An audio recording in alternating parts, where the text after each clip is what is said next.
Lagi po ba kayo may problema tungkol sa usapin ng pera? Or kaya po kayo po ay may pagkagastador? Pinakikilala ko sa inyo ang aming Luya Oil. Ang Luya Oil namin to ay espesyal at sarili naming gawa. Ito po ay habang amin pong ginagawa, may kalakip na ito na panalangin na kung sino man ang taong gagamit nito ay huwag mauubusan ng pera bukod sa kanyang pagiging masipag at matyaga.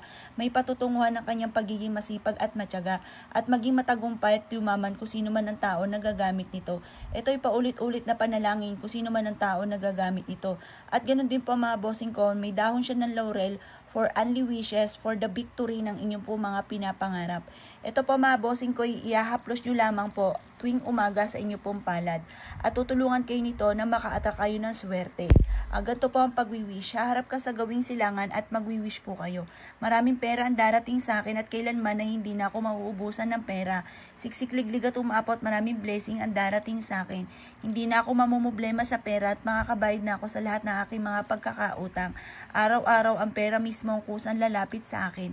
Yung mga ganyang salitain ay mas gagaan ang daloy na swerte lalo na sa pera. Ito po mga bossing ko, pwede nyo ring ihaplo sa inyo pong palad. At ito po ay pwede nyo pong ipangmasahe din dahil nakakatulong din po siya.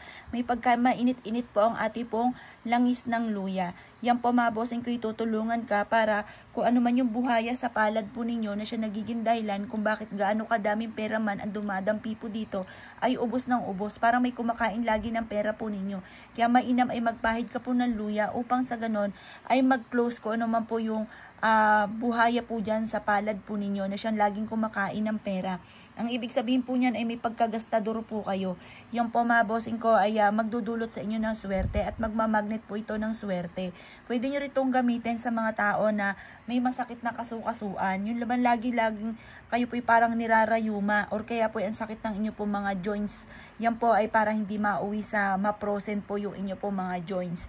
Pwede nyo rin siyang imasahe at napakabango po nito. Maamoy nyo kaagad ang aroma ng luya. At mainit-init po ito sa katawan mga bossing. Yung init po niyan ay nagtataboy ng mga kamalasan at tumahatak po siya ng swerte.